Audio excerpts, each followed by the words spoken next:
Bueno, vamos a continuar, ¿verdad? Hablando con respecto a proteínas. Si se dan cuenta, hemos hablado prácticamente en varias clases anteriores, hemos hablado de proteínas, de sus diferentes conformaciones, cómo se trabaja con proteínas, etcétera, etcétera, hasta que llegamos a sus conformaciones. De hecho, estos son las bases para poder entender un poco más de lo que es la bioquímica de diferentes biomoléculas. Por ejemplo, habíamos hablado de la estructura primaria, secundaria, ahora vamos a hablar de la terciaria y la cuaternaria. Bueno, también tenemos la bibliografía. En la bibliografía podemos observar que siempre es Leninger, ¿verdad? Siempre es el capítulo 4, fíjense bien. Solo que ahora tenemos la sección 4.3. En la clase anterior había mencionado que era la sección 4.2 y 4.3, pero al final nos quedamos solo en 4.2 porque si no se iba a ser una clase un poco más larga y un poco desgastante, ¿verdad? Entonces tenemos acá la estructura terciaria y cuaternaria en la sección 4.3 del capítulo 4. Muy bien, vamos a iniciar en el contenido de esta clase, hablando un poco con respecto a la estructura terciaria y cuaternaria, sin más que solo mencionar algún recordatorio. Estructura primaria, habíamos dicho, secuencia de aminoácidos, muy importante en la función biológica. Algunas enfermedades venían por el simple hecho de cambiar un aminoácido, pero tenía también la posibilidad de cambiar un segmento relativamente grande y no cambiar la actividad en otras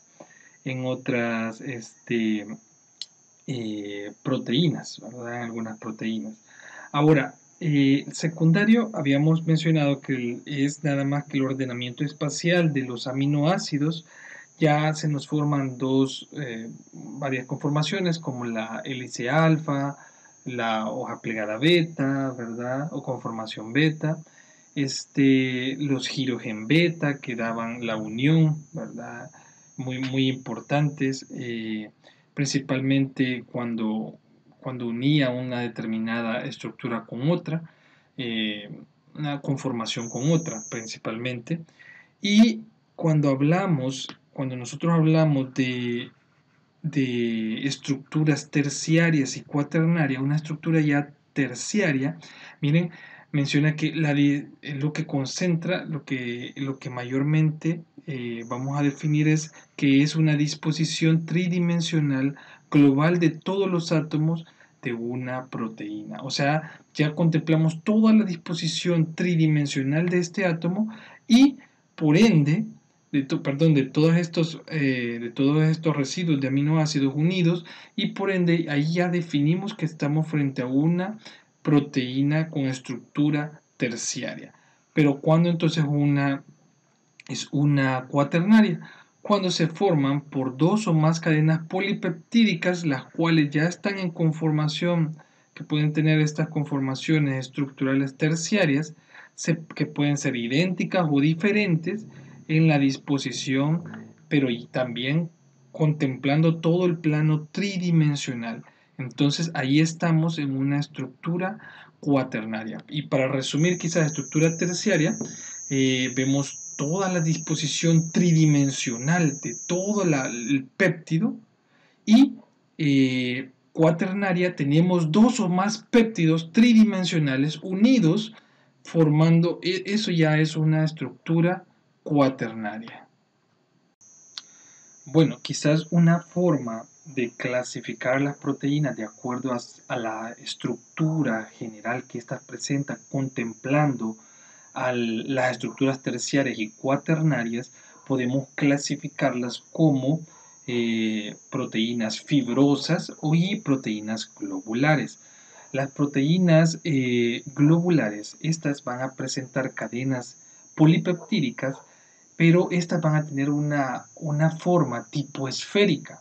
Esa forma tipo esférica es muy importante a nivel bioquímico porque le da muchas propiedades como enzimáticas, funcionalidades muy grandes. Y entre ellas tenemos la mioglobina, la enzima, la hemoglobina como tal, etcétera, etcétera. En cambio, las fibrosas, estas cadenas son cadenas polipeptídicas dispuestas en largas hebras, y acá lo podemos evidenciar, u hojas. Un ejemplo de ellos es una proteína muy importante principalmente en cosmética, como es el colágeno, que se encuentra dándole forma y relleno a, este, a la piel, ¿verdad? Estas estructuras fibrosas presentan funciones mayormente de soporte, de forma y protección extrema. Pero las globulares también presentan ciertas funciones, principalmente enzimáticas, de proteínas reguladoras. eh, Esas son las principales funciones de cada una de ellas. Además de que estas globulares presentan varios tipos de estructuras secundarias. Acá podemos ver varios tipos de estructuras secundarias. Pueden ser no solamente hélice alfa, sino hojas plegadas beta, giros beta, aquí los podemos observar. Y en cambio acá tenemos más que todo un solo tipo de estructura. Vamos a tener dentro de la estructura un solo tipo de estructura secundaria y una estructura terciaria, pero que sea simple. Entonces esa es la diferencia entre una y otra. Y es muy práctico clasificarlos en estos puntos por, porque se clasifican por su estructura, y de acuerdo a su estructura dan funcionalidades determinadas. Vamos a comenzar a hablar de cada una de estas proteínas y vamos a comenzar de la clasificación de estas proteínas, y vamos a comenzar con las proteínas fibrosas. Se menciona acá que las proteínas fibrosas están adaptadas a una función estructural. Obviamente habíamos mencionado que las proteínas fibrosas presentan principalmente funciones de protección extrema, de forma, de soporte, habíamos mencionado, y entre algunos ejemplos que tenemos a la alfa-queratina, muy importante proteína, que vamos a hablar un poco más de ella, el colágeno igual en la piel, ¿verdad? Muy importante, y la fibroína de la seda. Son ejemplos de proteínas fibrosas por su estructura. Además, confieren fuerza y flexibilidad, o ambas propiedades a esta estructura. Además, también son insolubles en agua. Prácticamente todas estas moléculas, estas proteínas fibrosas son insolubles en agua, pero eso es debido a que cuando se analiza la parte estructural, nos damos cuenta de que existen muchos aminoácidos, una gran cantidad de aminoácidos que eh, son aminoácidos que son de hidrofóbicos, son de naturaleza hidrofóbicos. Habíamos contemplado diferentes formas de ver a los aminoácidos, y una de ellas es ver la polaridad que estos tienen. Y por lo general hay muchos de ellos que son hidrofóbicos, y por lo tanto, tanto en las estructuras internas como externas, están estos aminoácidos hidrofóbicos, y por tanto va a ser insolubles en agua. Bueno, vamos a hablar un poco de una proteína fibrosa como la alfa-queratina. Así brevemente ustedes lo pueden desarrollar más en el libro. Se menciona que son proteínas fibrosas que se encuentran principalmente en el cabello, ¿verdad? El cabello de los humanos se encuentra mucho la alfa-queratina, en la piel también se encuentra, en las plumas se encuentra la alfa-queratina, al igual que miren los cuernos de los animales, en las pezuñas igual presentan, y por donde se ubican, si se dan cuenta, su función principalmente es de soportar esfuerzos mecánicos. Se encuentra principalmente única y exclusivamente en mamíferos, y pertenece a la familia de proteínas, las cuales se les denomina proteínas de filamentos intermediarios. Ya vamos a ver un poco más de eso. Dos hélices alfa, fíjense bien muchas veces cómo se agrupan estas hélices alfa. que son dextrógiras se enrollan de forma levógira. Ojo, ojo. Por lo general habíamos mencionado que las proteínas tienen una estructura, la hélice alfa, tenían una estructura la cual era dextrógira, ¿verdad? Más sin embargo, cuando se enrollan esta alfa queratina, se enrolla una proteína, una hélice alfa con otra hélice alfa, se enrollan de forma levógira para formar finalmente, perdón, aquí a un protofilamento, así se le denomina. Y ese protofilamento, varios de estos protofilamentos se unen para formar una protofibrilla, y estas protofibrillas se unen a su vez para formar filamentos intermedios, y estos filamentos intermedios unidos, varios forman, por ejemplo, un cabello. Si se dan cuenta, es un gran entrelazado de proteínas que se encuentran ahí, y es importante e imperativo mencionar que donde se une una, una hélice alfa se une con otra hélice alfa, lo que les mencionaba se une de forma levógira, y la parte que tiende a unirse una hélice alfa con otra hélice alfa, por lo general son aminoácidos, los cuales son bastante hidrofóbicos. ¿Como cuáles? Como la alanina, la fenilalanina, leucina, isoleucina, metionina y fenilalanina. Acá ustedes pueden observar cómo es que una hélice alfa, ¿verdad?, se va uniendo con otra hélice alfa de forma levógira para formar justamente como una cola, ¿verdad?, de dos cabezas, que más adelante ustedes van a ver una proteína muy, pero muy importante, tanto desde el punto de vista fisiológico, farmacológico, como es la actina, que es muy involucrada en la contracción del músculo esquelético y cardíaco, y justamente se van formando varias cadenas de este tipo, se van formando y van formando, miren, el protofilamento y el protofilamento a la protofibrilla. Y estas protofibrillas van a formar estructuras, no solamente como les mencionaba de cabello, sino de piel, de músculo esquelético y cardíaco, y de ellas va a depender mucho la contracción muscular, que lo van a estudiar más adelante. Bueno, vamos a hablar ahora del colágeno. Y cuando hablamos de colágeno, también hablamos, al igual que la alfa-queratina, que tiene funciones muy propias, que son de soporte, ¿verdad? De estructura, soportar estructuras mecánicas, pero lo hace en diferentes partes. Por ejemplo, vamos a ver más que todo el cuerpo humano en cartílago, en tendones, en matriz orgánica la matriz orgánica del hueso. Creo que si ustedes ya vieron un poco de anatomía o van a ver un poco de anatomía, ahí lo van a poder observar. El colágeno también se encuentra mucho en la córnea, en la piel. Existen muchos entre las posiciones de algunas proteínas de la piel, y por lo tanto, de hecho, es muy importante para mantener el aspecto sano y joven de una piel. Pero ya vamos a ver cómo es que se lleva a cabo.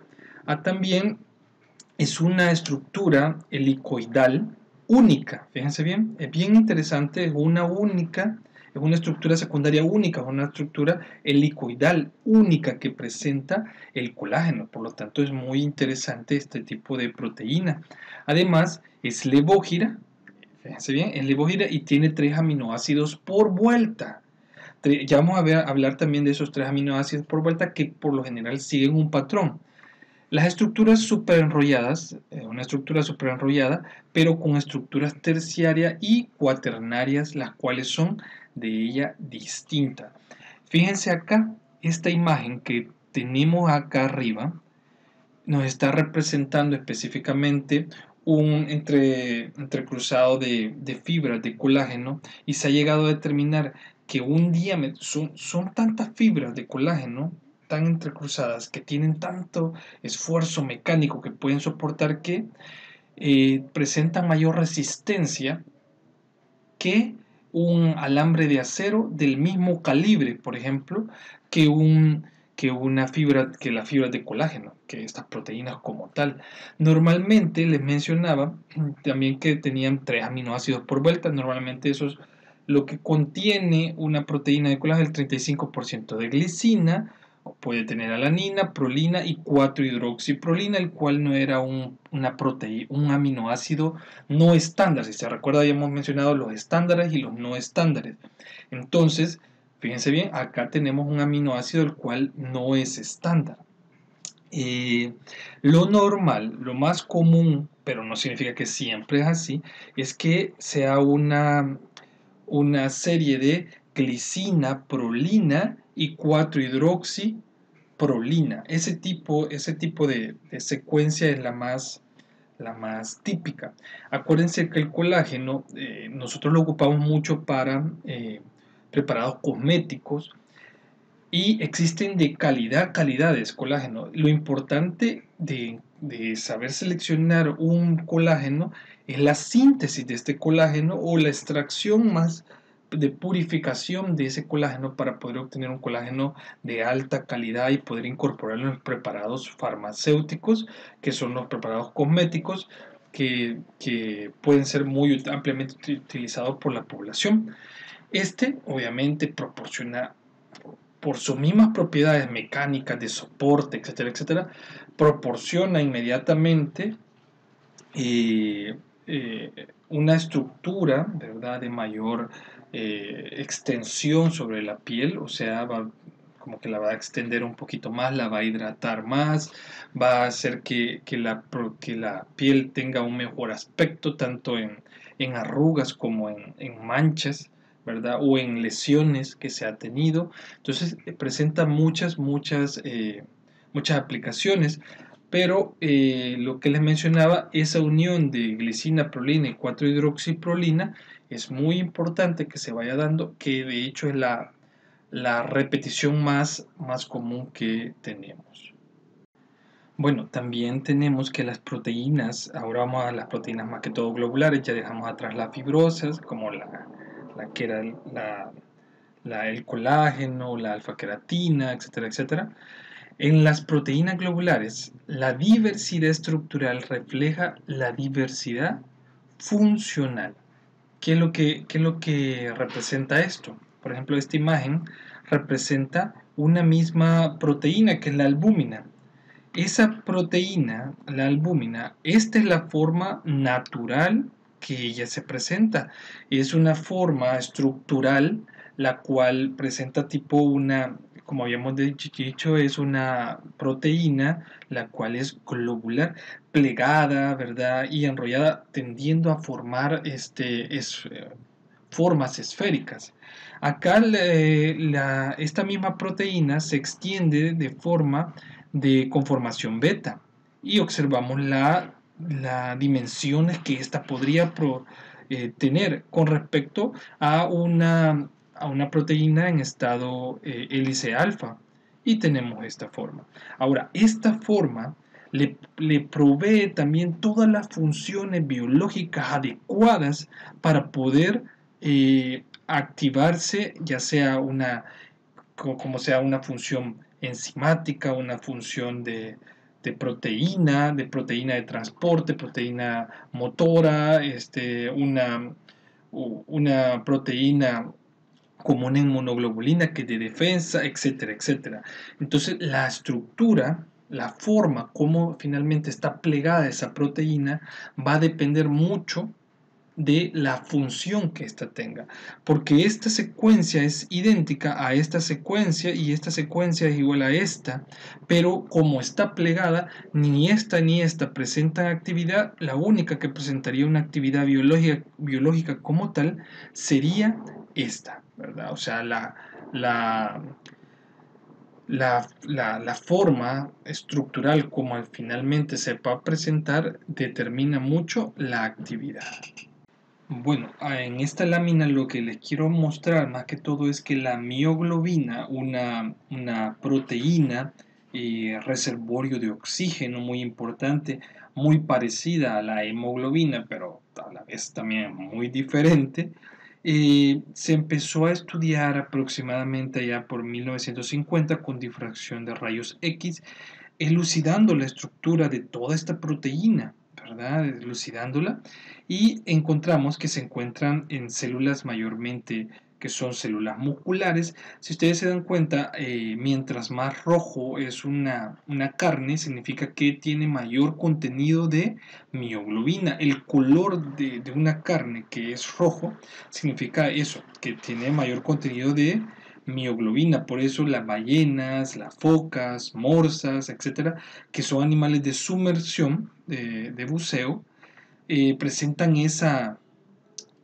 característica en el músculo de ellos, ¿verdad? Que es un color marrón que le proporciona principalmente el grupo ferroporfirina o grupo hemo, mejor conocido, que se encuentra acá, que es el que realmente el que conserva el reservorio de oxígeno, o sea, el que el oxígeno se une directamente ahí. Acá en este punto tal vez logran visualizar es el grupo ferroporfirina unido por cuatro grupos ferro, ¿cómo se llama?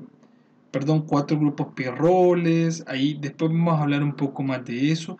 Tiene el hierro, que es donde se une el oxígeno, y esto es lo que puede, por eso es que es tan importante el hierro en la alimentación, ¿verdad? Porque a la deficiencia de hierro llegamos a una anemia, la anemia de tipo ferropénica, que es por deficiencia de hierro.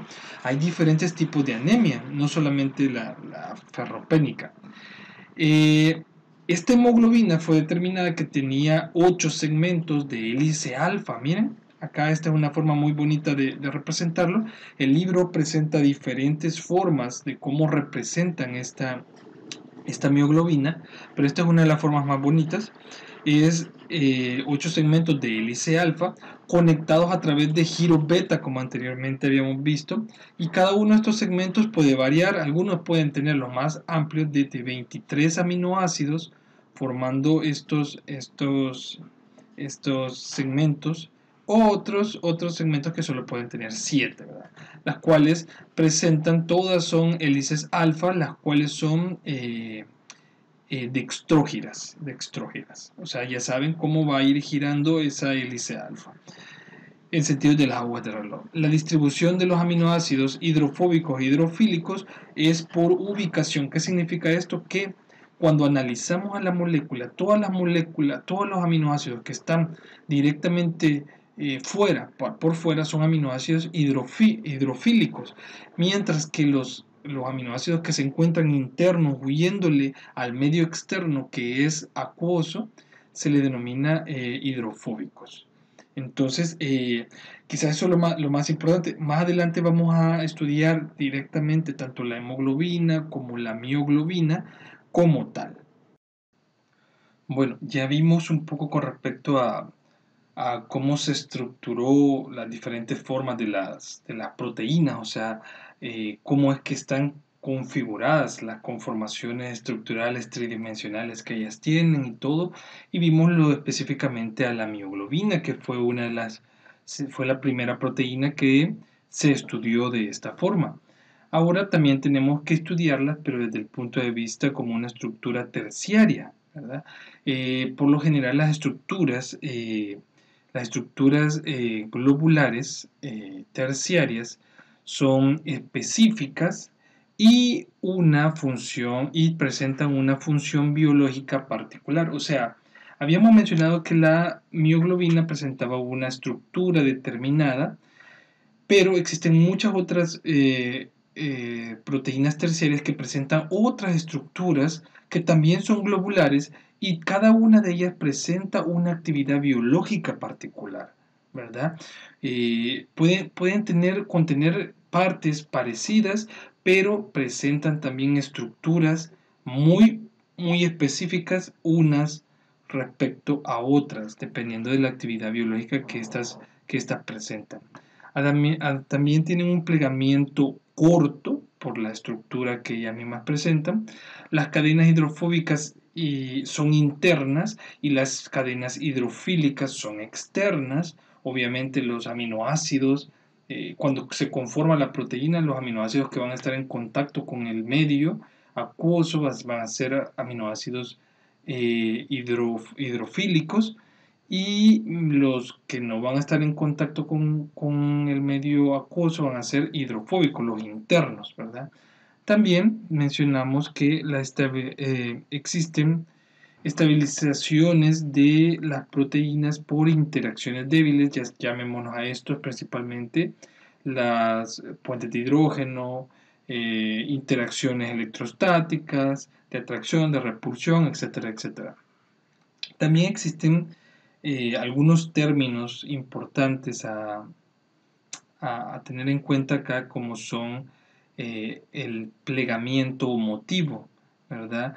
Y se dice que este es un patrón dentro de las estructuras. Para poderlas estudiar, se conceptualizaron determinadas secciones de las proteínas, como por ejemplo plegamiento motivo, lo que les decía, y es un patrón de plegamiento reconocible que incluye dos o más elementos de una estructura secundaria, ¿verdad? Y sus conexiones, de una estructura proteica secundaria y sus conexiones. Y para ejemplificar eso tenemos ¿verdad? Que le llaman el ASA o el lazo beta-alfa-beta.